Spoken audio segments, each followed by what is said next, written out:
प्रिय भाई बहनों, आज की रोटी के हर सदस्य व्यक्तियों के लिए येशू ख्रिस्तांचे मधुर नामाचे सप्रेम नमस्कार। आजचे दिनांक 25 सप्टेंबर 2024 बुधवार।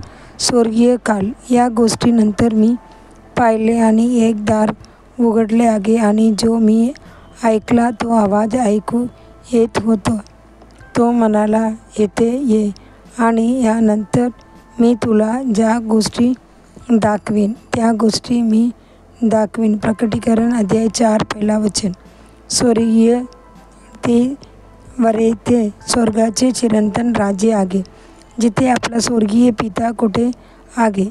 शावत राज्यात हजारो आणि 10,000 देवदूत आणि देवदूत आहेत। त्यांनी देवाची स्तुती गातो आणि सर्व दिवस व रात्र दिव्य परमेश्वराची उपासना केली। प्रेषित जॉन होता तेव्हा बेटामध्ये दुर्गात त्यांची आत्म्याने प्रभू बरोबर सहभाग घेण्याची इच्छा केली। मग तो स्वर्गात उघडलेला एक दार उघडले। स्वर्गीय पित्याने त्यांची सर्व प्रेमाने त्याला पाहिले आणि त्याला बोलावले आणि म्हणाले, येथे ये। किती अद्भुत कॉलिंग! तुमचे कान नेहमी परमेश्वराचे ऐकण्यास उत्सुक असतील। अनोखाने देवाची वाणी ऐकली आणि देवाबरोबर चालले। उत्पत्ती 5 अध्याय 24 वचन।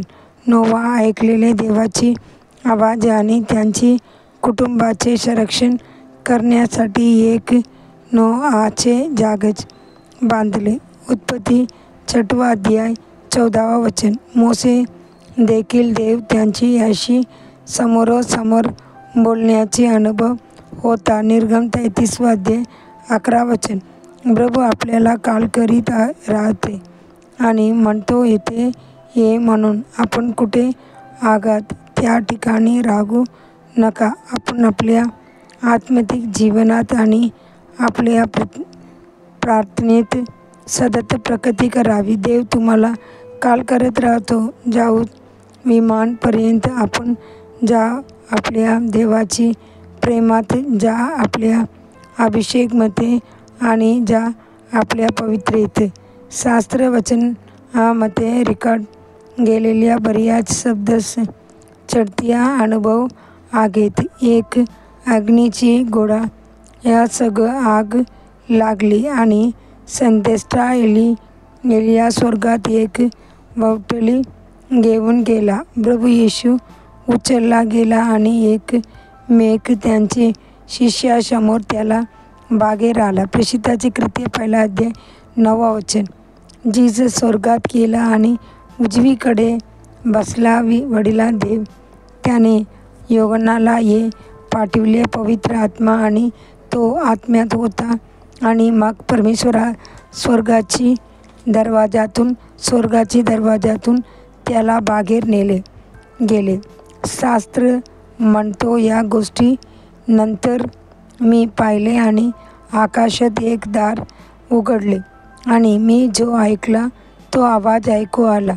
तो माझ्याबरोबर बोलत होता। तो म्हणाला, येथे ये आणि मी तुला ज्या गोष्टी उघडून जाणीन त्या मी तुला दाखवीन। लगेच मी आत्म्याने होतो आणि आकाशात एक सिंहासनावर बसला आणि एक सिंहासनावर बसला। प्रकटीकरण अध्याय 4 पहिला आणि 2 वचन। येशू सर्वीकडे गेला आहे आणि तुमच्यासाठी स्वर्गाची दरवाजा तरुण आहे। तो स्वर्गाची दरवाजा काय आहे?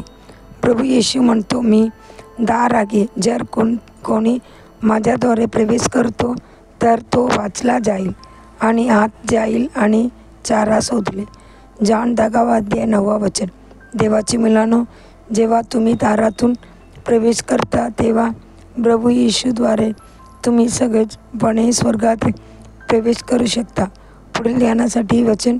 या गोष्टीनंतर मी स्वर्गात मोठा आवाज ऐकू आला आणि म्हणाला, मोक्ष आणि वैभव आणि सन्मान आणि शक्ती आपल्या देवाची प्रभू आहे। प्रकटीकरण 19 अध्याय 1 वचन। दिवसासाठी बायबल वचन। सकाळी सलोमोन छठवा अध्याय, 7वा अध्याय, 8वा अध्यायाची गीत. संध्याकाळी गलतीकर अध्याय 4. धन्यवाद.